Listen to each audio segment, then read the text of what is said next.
Buenos días con todos. El día de hoy vamos a presentar el COVID-19 en Ecuador.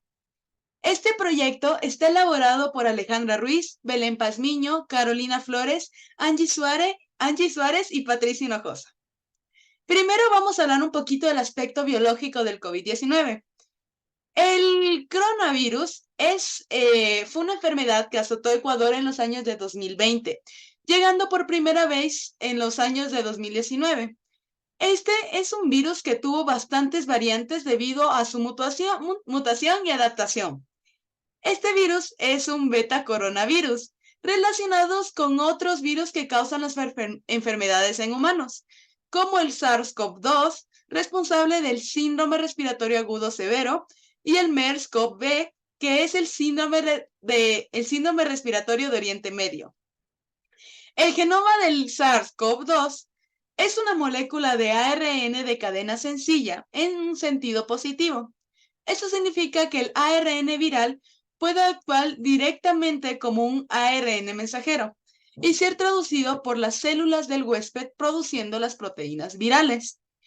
Este virus aproximadamente contiene 30.000 nucleótidos que codifican a varias proteínas, como la proteína de espiga, nucleocapsid, la membrana y la envoltura. El SARS-CoV-2 en sí mismo no tiene un proceso homeostático, sino es una enfermedad respiratoria. Sin embargo, el cuerpo humano crea diferentes mecanismos homeostáticos para enfrentar las infecciones causadas por el mismo virus, ya sea causar fiebre para ya combatir a través de las células del sistema inmunológico a tal enfermedad. Bueno, lo interesante de este virus es su manera de adaptarse y mutar en el entorno. Esto se da debido a las secuencias genotípicas. Vamos a hablar claro. La adaptación de este virus toma lugar durante la entrada y la replicación celular. El virus utiliza la proteína espiga para unirse al receptor de la enzima convertidora de la angiotensina en las células humanas. La entrada viral implica la fusión de la membrana con el virus la función de la membrana del virus con la membrana celular del huésped. Particularmente, esta unión ocurre en las células del tracto respiratorio. El virus se va a adaptar fácilmente al huésped debido a la naturaleza del mismo. Ya sabemos que es un virus de ARN mensajero. En su propia información genética está codificado el ácido es donde se codifica todo el ácido ribonucleico. Entonces, durante la replicación viral, el mismo ARN sirve como una plantilla de copia para que se siga sintetizando el virus. En cambio, en la mutación de este virus se da debido a la variabilidad genética que proviene de este virus. Este virus tiene una gran capacidad de acumular mutaciones genéticas con el tiempo, afectando la transmisibilidad, la gravedad y la respuesta inmunitaria del huésped. La alta tasa de mutación se da debido a que durante la replicación celular pueden ocurrir errores en esta copia del material genético, dando lugar a mutaciones y, por ende, dando nuevas variantes.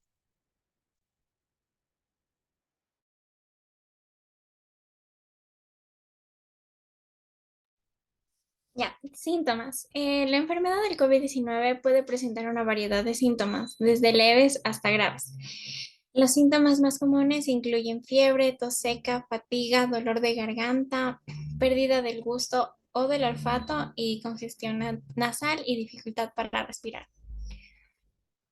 Como por ejemplo la fiebre es la respuesta del cuerpo al virus, desencadenada por la liberación de las citocinas inflamatorias como parte de la respuesta inmunológica.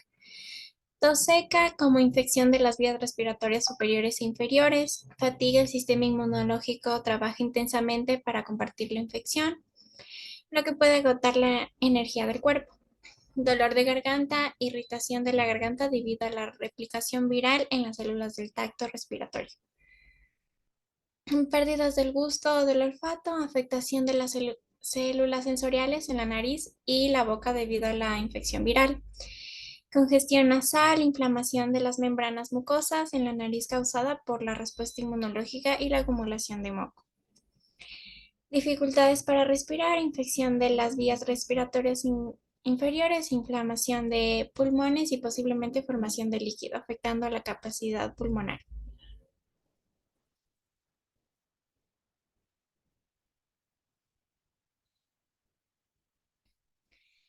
Las secuelas. En cuanto a las secuelas del COVID-19, se ha observado que algunas personas experimentan síntomas persistentes o prolongados después de haberse recuperado de la enfermedad. Estos síntomas, conocidos como COVID prolongado o COVID persistente, puede verse afectado en las articulaciones, ya que demuestra malestar o dolor en las articulaciones que puede ser inflamatorio o no. Neblina cerebral implica dificultades cognitivas, problemas de sueño, insomnio o trastornos del sueño o dificultades para descansar adecuadamente. Dolores de cabeza, cefaleas persistentes o recurrentes, síntomas neurológicos, mareos, otros síntomas relacionados con el sistema nervioso. Por otro lado, las personas que han experimentado casos graves como el COVID-19 a menudo pueden enfrentar implicaciones a largo plazo, incluyendo daño pulmonar o cardíaco neurológico.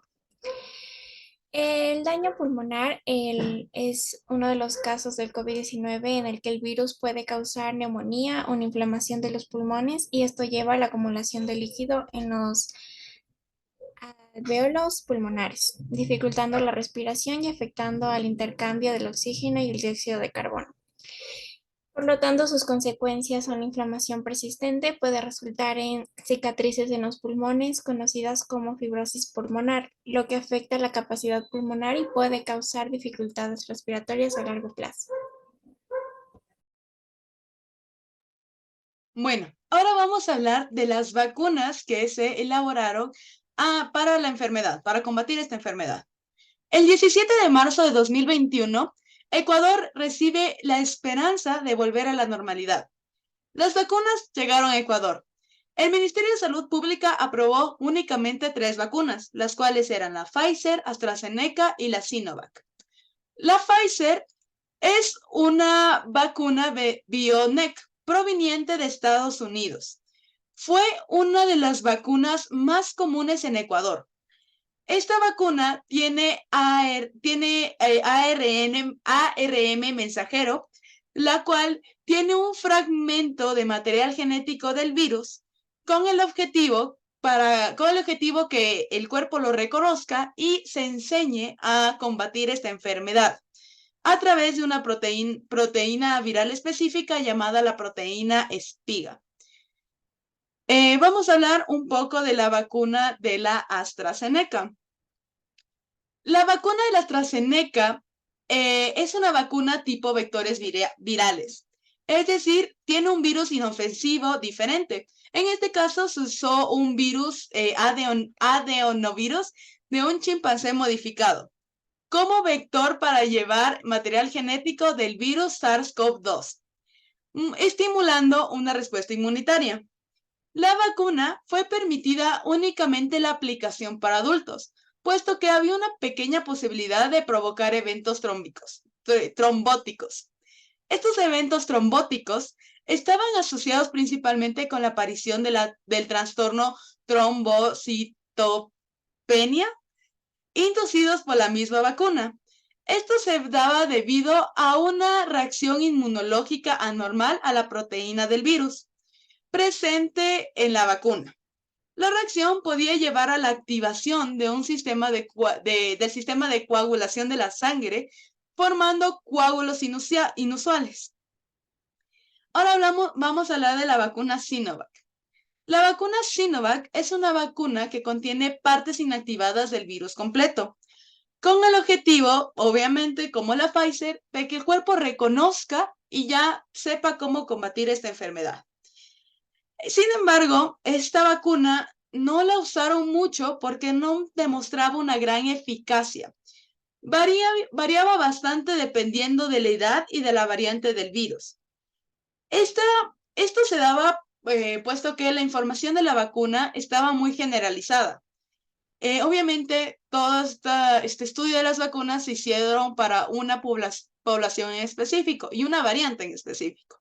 Entonces, en el momento de aplicar la Sinovac, no, no cubría todas las variantes porque generalizaba a una población.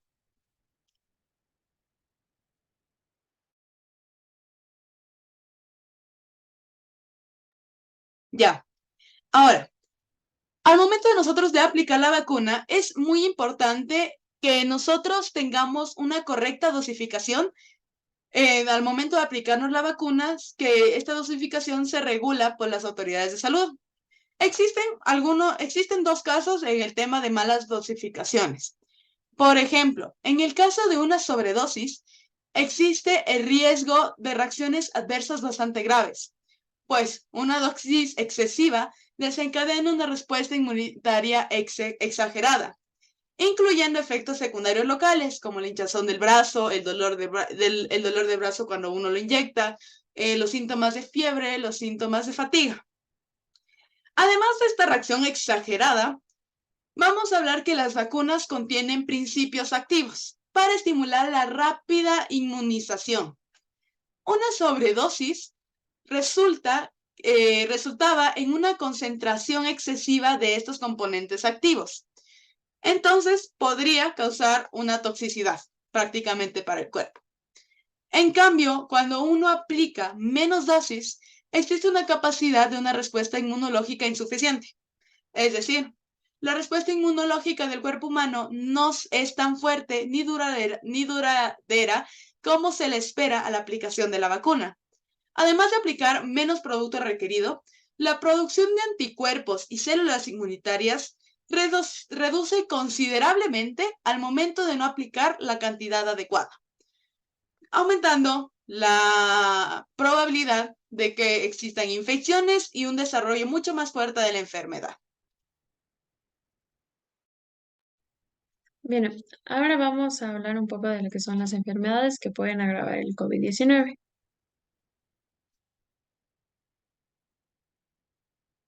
Ya, iniciamos con el cáncer. El cáncer es una enfermedad caracterizada por el crecimiento y la proliferación descontrolados en las células anormales en el cuerpo. Las células cancerosas forman tumores que pueden ser benignos y malignos. El tratamiento del cáncer abarca diversas opciones, como son la radioterapia, la quimioterapia y la inmunoterapia, dependiendo bastante de su tipo, del cáncer, etapa en la que se encuentra y la ubicación del cáncer.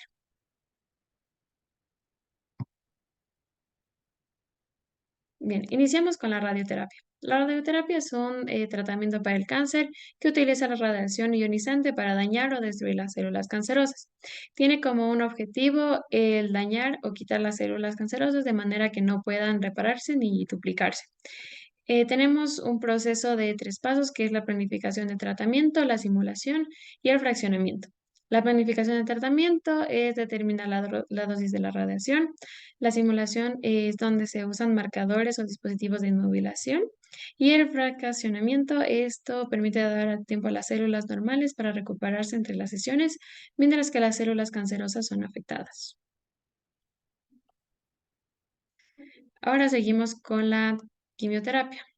La quimioterapia es un tratamiento contra el cáncer que se utiliza en medicamentos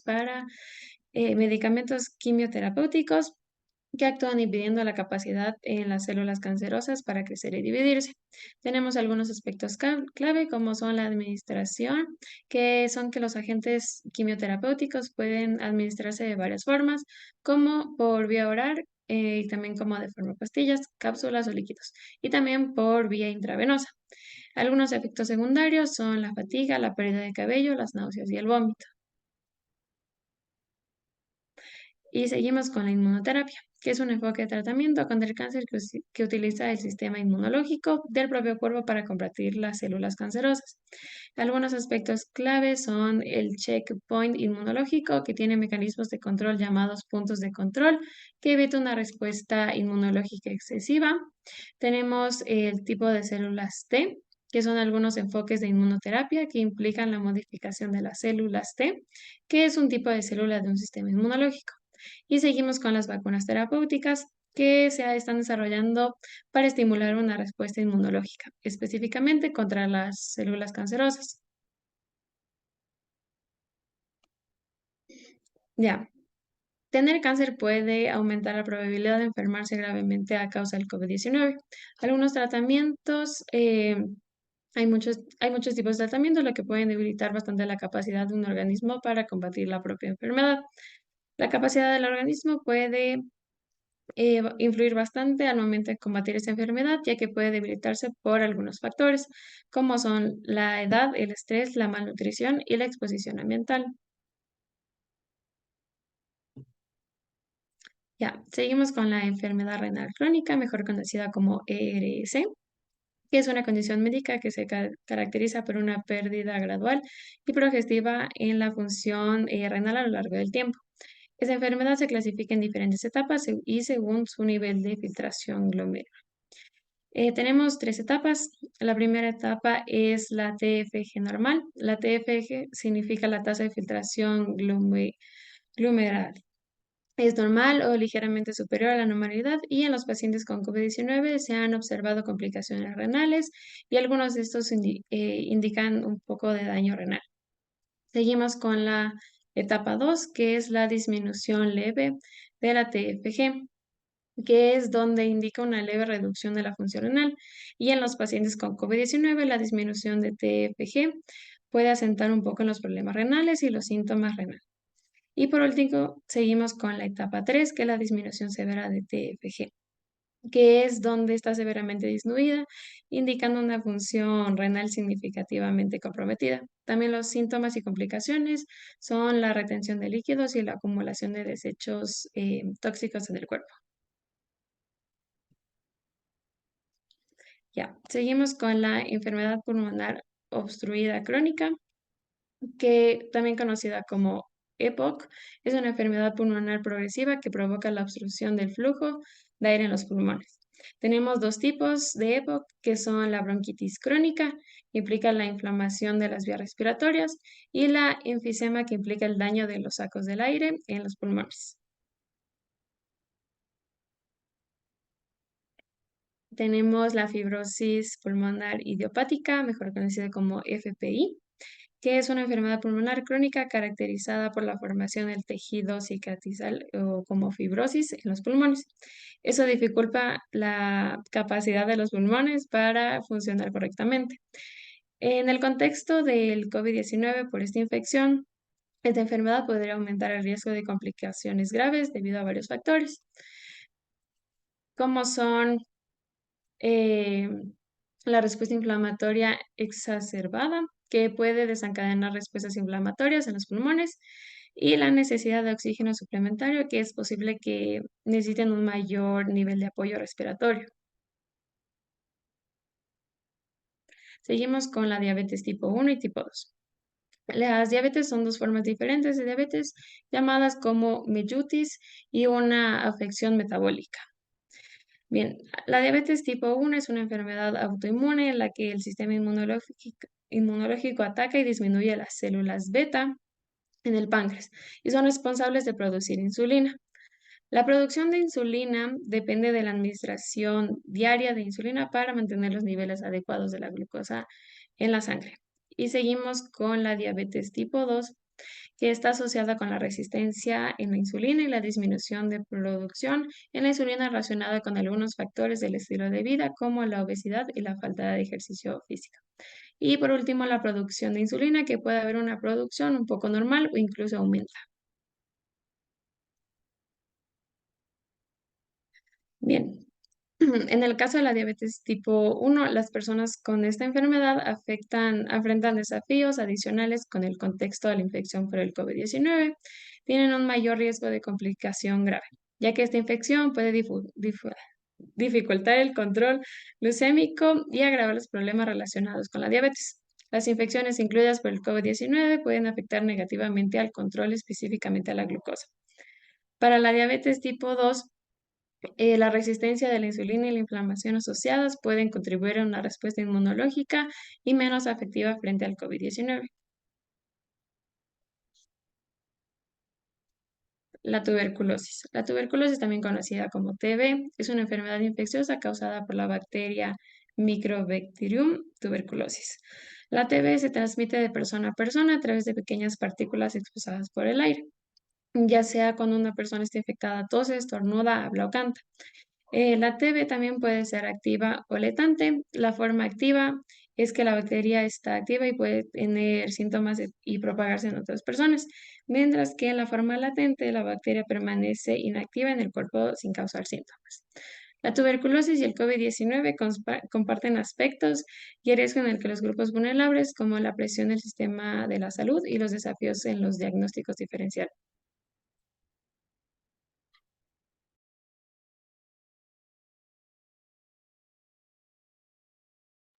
Bien, seguimos con el aspecto social.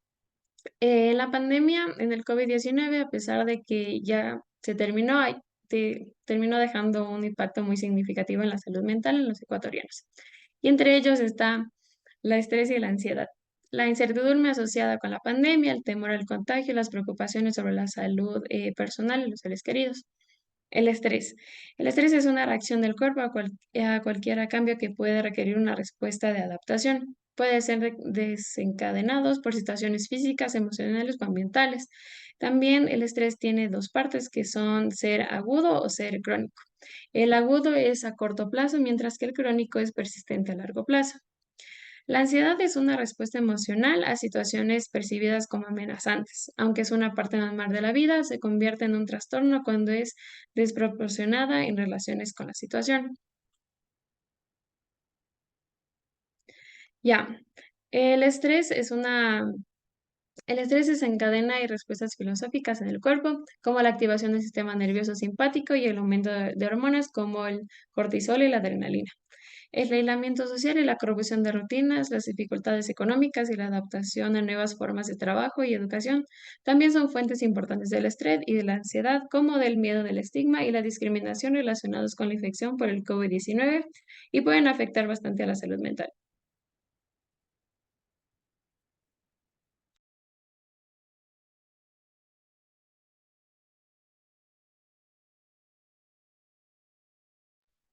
Ya, por otro lado también tenemos la contaminación y los efectos que este da después de la pandemia del COVID.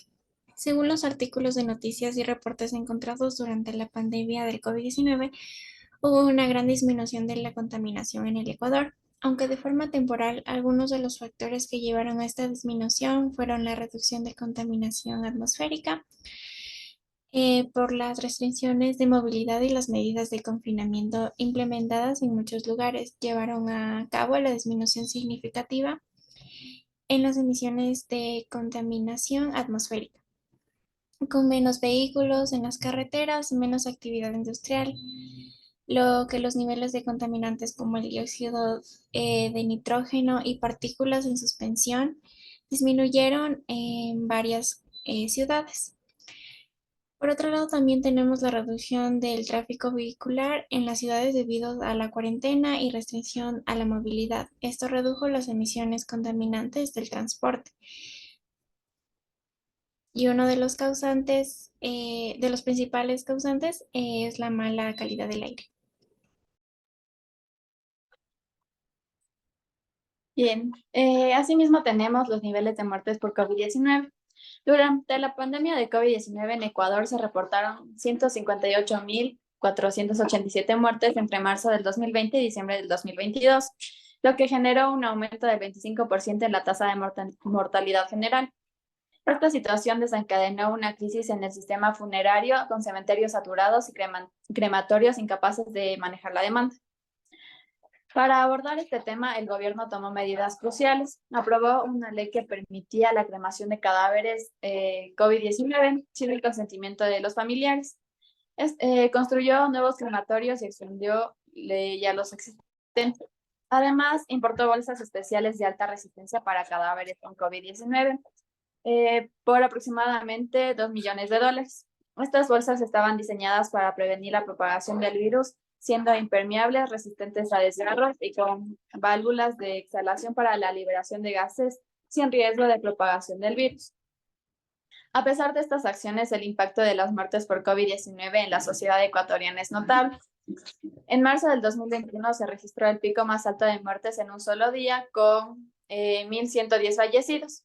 La mayoría de las víctimas tenían más de de 60 años y el 70% de las muertes ocurrieron en personas que no estaban vacunadas. El gobierno ecuatoriano continúa sus esfuerzos para reducir el impacto de la pandemia, centrándose principalmente en programas de vacunación como la mejor estrategia para prevenir más muertes por COVID-19.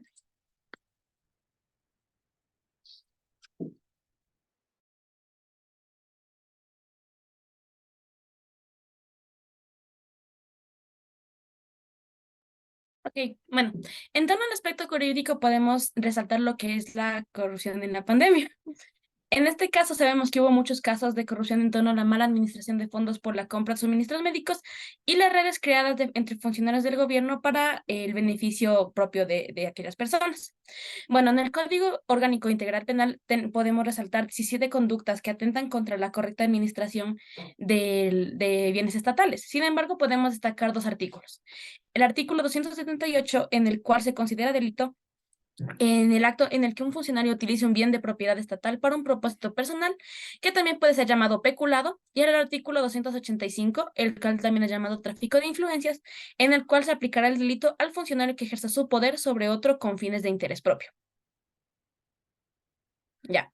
Bueno, uno de los casos más destacables es el caso de las mascarillas KN95, en el cual, cuando se declara la pandemia el 20 de marzo del 2020, el exdirector del IES, Miguel Ángel Loja, solicita un listado de 20 maquinarias necesarias para unidades del IES y este listado se envía a 20 proveedores. Sin embargo, solo 7 de ellos responden, de los cuales estos 7 no estaban registrados por la Contraloría General de Estado como proveedores de suministros médicos. En este caso, se firma la compra el 22 de marzo y por el valor de 10 millones. Sin embargo, el monto autorizado era solamente de 7 millones. La empresa ganadora del contrato fue Almantov S.A., la cual fue investigada y denunciada por tráfico de influencias y el sobreprecio, ya que se investigó de que compartía teléfono con otras dos empresas que estaban compartiendo por el mismo contrato, y se investigó el sobreprecio de diferentes productos, como son las mascarillas de la KN95 con el 400%, las mascarillas quirúrgicas al 100%, guantes de látex grandes al 81% y guantes de látex medianos al 253%, por lo que se canceló el contrato y se denuncia a 3 personas en torno a estos 3 artículos que se mencionó anteriormente. Bueno, también tenemos el caso del sobreprecio de las bolsas para cadáveres en el Hospital Los Ceibos en Guayaquil. Se denuncia por sobreprecio a la venta de bolsas de cadáveres, las cuales estaban vendiendo a $148. Sin embargo, el precio normal era de $12 en el mercado en línea. El total utilizado fue 842, sin embargo, eso fue con otros productos agregados, ya que el total utilizado fue de $594,000. En este caso, la empresa ganadora, que fue Silverty S.A., se denunció a 16 personas, entre ellos funcionarios y administrativos de dicha empresa, en la cual al investigar se vio que compitió con otra empresa, la cual era BioIM, en la que en su investigación se vio de que la gerente de la empresa Silverty constaba como expresidenta de esta empresa contrincante que competía con el contrato. Además de que en la investigación constó que compartía apellido con más de la mitad de los administradores y funcionarios de dicha empresa. También se vio de que esta empresa había tenido mucha relación con el sobreprecio de las pinzas utilizadas para la cirugía laparoscópica. Además de que en estudios demostraron que había un sobreprecio de 1,311. Por lo tanto, cuando se denunció dicho caso, los funcionarios no pudieron justificar por qué no se pudo buscar a otros proveedores que garanticen a un mejor precio y a una mejor calidad. Bueno.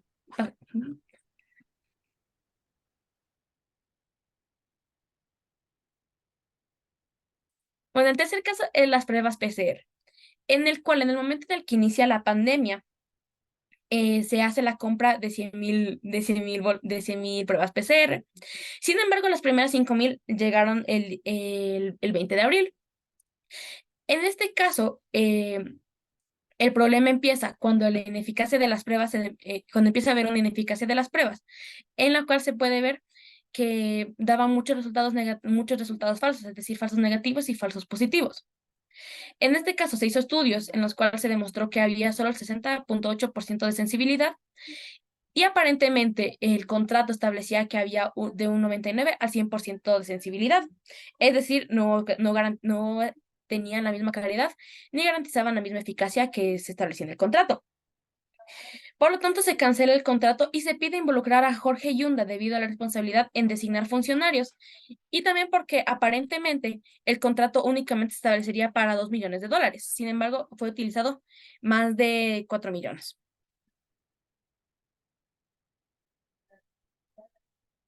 Bueno, también tenemos lo que son los decretos ejecutivos en torno a la adquisición de fármacos e insumos médicos, en los cuales podemos destacar los siguientes artículos.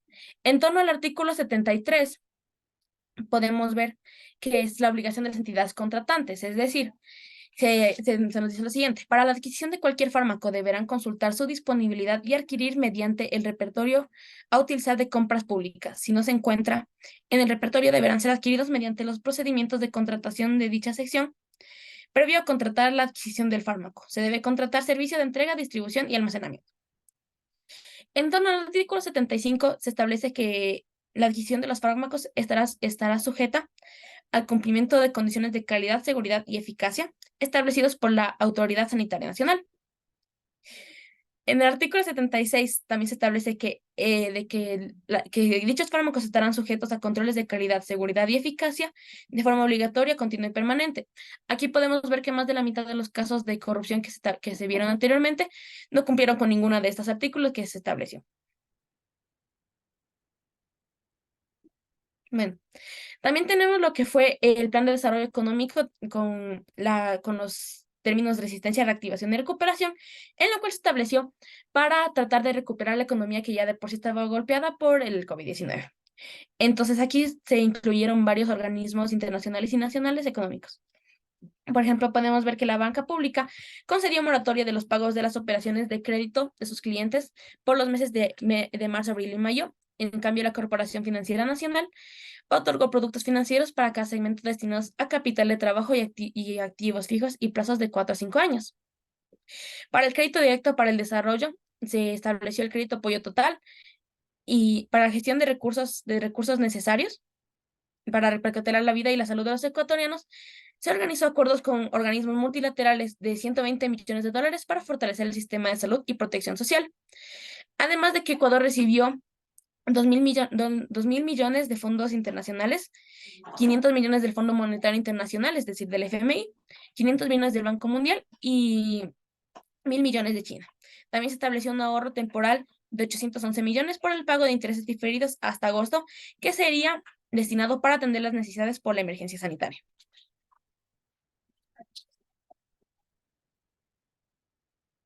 Bueno, en el caso del aspecto jurídico más adentro, se puede ver de que se trató de desarrollar una ley que se llamaría la Ley de Gestión de la Pandemia. Sin embargo, no se logró con tal propósito. Sin embargo, sí se logró desarrollar lo que fue la Ley Orgánica de Apoyo Humanitario, la cual se estableció el 15 de mayo del 2020 bajo carácter urgente con 74 votos a favor.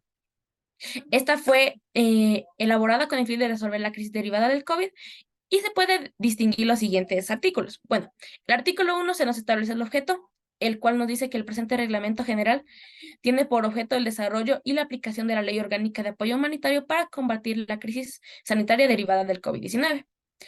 El artículo 12 nos establece el ámbito en el cual se establece que dicha ley estará aplicada a nivel nacional para las personas naturales, jurídicas, públicas y privadas dentro del ámbito de sus competencias.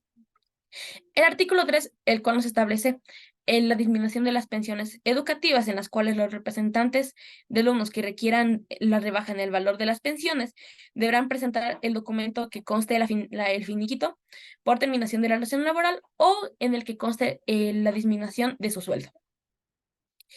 En el artículo 5 se establece el no incremento de costos en servicios educativos, es decir, que se mantendrá la misma pensión en servicios básicos y en el cual se establece también que no se podrá suspender los cortes de servicios por la falta de pago y las facilidades de pago, en el cual para los deudores de sociedades no financieras que otorguen crédito a sus clientes para que puedan acceder a ciertas facilidades de pago, tendrán que justificar la disminución de sus ingresos con el acta en el que conste la finiquitación de su relación laboral o la disminución de su sueldo. También tenemos disposiciones transitorias en la cual se nos establece la primera, que nos dice que los plazos y términos establecidos por la ley orgánica de apoyo humanitario, se nos establece que la duración de estos plazos y términos será solamente mientras esté en duración la pandemia. La quinta se nos establece la actualización de la canasta familiar básica con todos los nuevos productos. Y también la obligatoriedad de las vacunas bajo los siguientes artículos: el artículo 4, el artículo 32 y el artículo 83 en el numeral 7.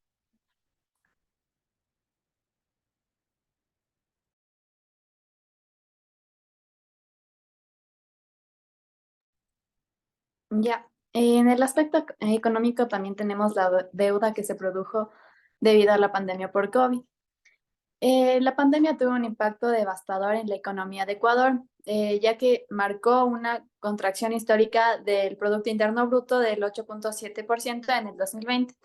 A nivel microeconómico, hogares y empresas se vieron afectadas con una reducción en sus ingresos, lo que llevó a una caída en la demanda interna y cierres temporales de empresas, y dejando como resultado pérdida de empleo y disminución de producción. A nivel macroeconómico, la disminución de ingresos fiscales y el aumento de gastos del gobierno generaron un aumento del déficit fiscal financiado con deuda.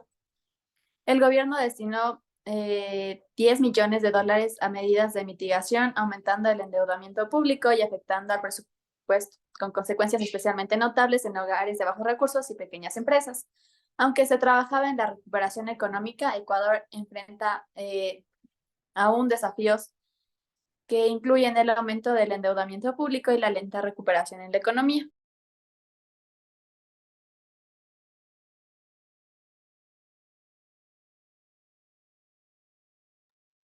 Ok, con esto damos por terminado todo el resumen de lo que fue el COVID-19 en Ecuador. Muchas gracias por su atención. Saben que no puedo grabar.